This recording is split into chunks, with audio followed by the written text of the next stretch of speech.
Hi guys, welcome and who dat? I'm Joe, and I have to bring another post-mortem. The Saints traveled to London to have a home game where we lost another heartbreaker to the Minnesota Vikings. And if you're a Saints fan, I'm sure you're getting tired of this. This time we followed the Vikings 28 to 25. Doink. It was an entertaining game, I guess, compared to the other ones. I mean, we lost this one, but there was some consistency with the offense. It seemed like with Andy Dalton at quarterback, we went into the game without quarterback Jameis Winston, without running back Alvin Kamara, without wide receiver Michael Thomas, and without safety Marcus May. And when those players are out, it shows. We had to play a lot of different coverages. You know, we have to have a bad game sometime. And the defense I felt was going to let us down at some point. Overall, the defense did very well. Marshawn Lattimore is the one that had the bad game, and he's our best player, so that's the way it goes. We lose, and I'm going to bring you the stats now. Andy Dalton was efficient 20 of 28, 236 yards. He had one touchdown, no interceptions. He fumbled the ball. Jameis Winston has fumbled several times this year. A couple of times our own team recovered the ball, so but overall, Andy Dalton did a fine job running the offense. It felt more consistent. We were holding back at the beginning. I think it was play calling more than Dalton. But eventually, we got a rhythm going, and it felt like we had a rhythm on offense more in this game than we ever have so far this year. The running game didn't really get going until the second half when Latavius Murray was featured. 11 carries, 57 yards, and a touchdown. Mark Ingram finishes with 10 carries for 30 yards. Not very good. Taysom Hill, 5 carries, 21 yards. And Dalton scrambled once for 3 yards. Overall, we just break 100 yards rushing, but at least we were able to run the ball in the second half. The ball was spread out quite a bit. The receivers, led by rookie Chris Olave again, 67 yards on 4 catches. Marquez Callaway, 3 catches, 53 yards. Adam Troutman. Adam Troutman sighting.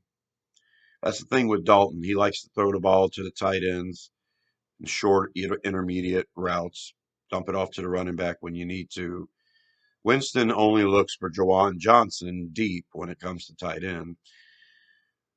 This game, Troutman had 3 catches for 37 yards, and tight end Jawan Johnson had 3 catches for 33 yards. Mark Ingram caught 3 balls out of the backfield for 13 yards. Landry only had 2 catches for 7 yards. I feel like Landry needs to be in the game plan more. He wasn't featured much last week or this week. Traquan Smith had 1 catch for 18 yards. Latavius Murray had 1 catch out of the backfield for 8 yards. Overall, the offense seemed to be more consistent. Couldn't get it going early, but we stayed in the game. The furthest we fell behind was 16-7. Our defense kept holding Minnesota to field goals, and we were able to inch back in when we were managing to score touchdowns. Oh man, let's talk about the defense. Marshawn Lattimore, 10 total tackles because he was targeted quite a bit and had to make the tackle after the catch by Justin Jefferson. Minnesota had a good game plan. They were able to expose the Saints defense. They found a lot of open spaces there. I like to say Lattimore had a bad game, and Minnesota was also smart enough to target the linebackers when they were in man coverage. Pete Werner's a great player, 9 total tackles to finish the game. But in the first half, he was dragging in coverage. I mean, he did a good job. It's just really hard when the guy runs a quick out and Werner has to catch up to him. So Davis, Demario Davis at linebacker also had 9 total tackles. He had a sack. Paulson Adebo had 7 total tackles with a pass defended. Tyrann Mathieu had 7 total tackles with a pass defended and an interception. Good for us. We get a turnover. We allowed 2 though, which means we lose the turnover battle again, not to mention 10 penalties. And these are the things that'll kill you just as much as a porous offense. Overall, the defense was fine. 3 total sacks for the defense. Cam Jordan had 6 total tackles with a half a sack. Kentavious Street had 2 tackles and a sack. And the other half a sack comes from Marcus Davenport. Davenport and Jordan had very good games. They had several quarterback hits. They were meeting at the quarterback a few times. It's what you like to see. So overall, the defense, not so much a letdown as far as total yards, but you hold the Vikings to several field goal attempts when they were in prime real estate to score a touchdown. So overall, the defense is okay. And overall, the offense was fine. This is a heartbreaker. Doink. Will Lutz is amazing. He goes out there, kicks a 60-yard field goal, one of the longest field goals ever made in the history of the game, to tie the game. We end up falling behind again, and we have a chance to tie it on the last play of the game with a 61-yard attempt. It would have been the first time 2 60-yarders were ever made in a game, but it doinks off the upright, it doinks off the crossbar, and it falls short. I mean, a 5-mile-per-hour wind or a kick just 3 more inches to the middle of the post, and we're talking about overtime. And that's how it is with the Vikings. We lose in heartbreaking fashion. The Vikings score in every quarter, but it was still very competitive. We were shut out in the first quarter, but we got things going eventually.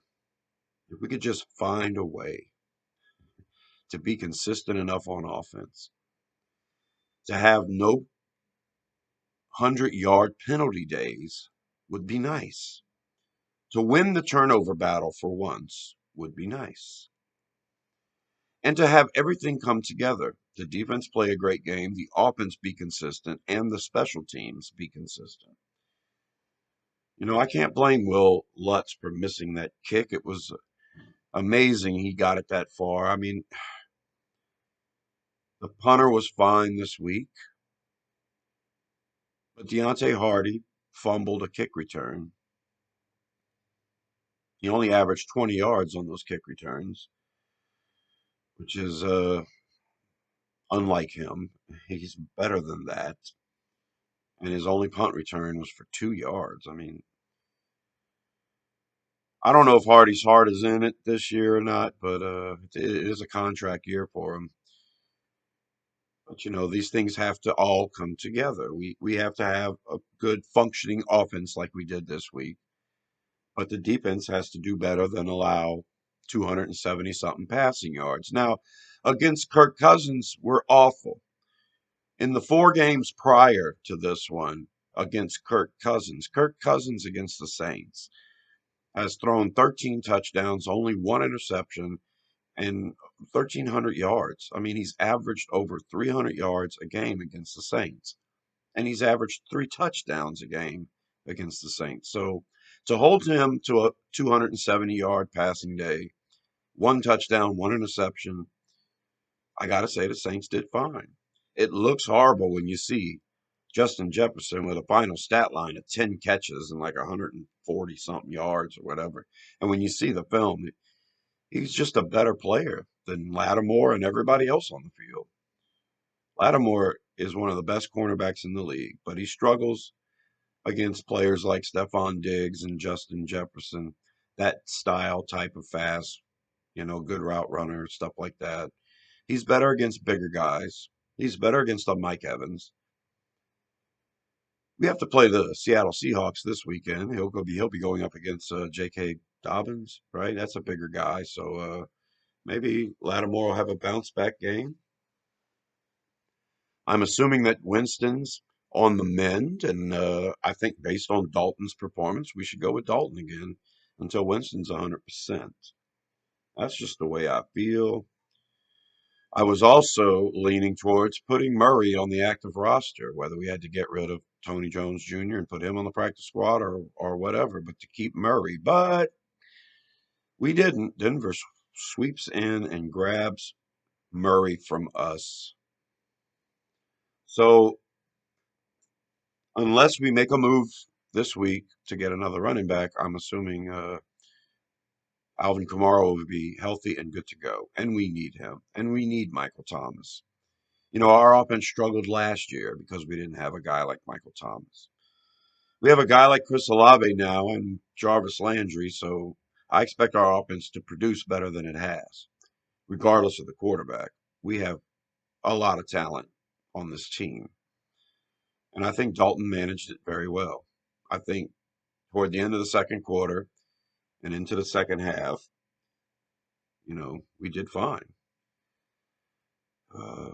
If Winston's healthy and he's ready to go, he's our starter and he should come back in. But he really does need to dial it back a little. Play a little more conservative, like he did last year, because our defense keeps us in games. We just have to be consistent. Instead of getting shut out in the first half of all these games, if we could just move the ball enough to give Will Lutz a chance to put some points on the board, then we can run the ball in the second half. And we're not playing from behind all the time. Right now, the Saints lead the league in turnovers, and we lead the league in penalties. That's the biggest fault on this team, and it needs to change. These games haven't been blowouts. We can just put it all together. Sucks doing these videos. I do them for fun because I love the Saints. It's hard for me to find the time to do videos. Wednesdays are perfect for me. This is before the injury report. This is before practice all week and stuff. So it's hard for me to give an update. But I'm going to keep doing these recaps. And if the Saints keep losing, it's going to be a sad thing. But hey, bless you boys. Good luck next week. I'm Joe. Subscribe to Rosenfield 10 for more videos like this. Hopefully some winning videos soon. And I'll talk to you later. Who dat?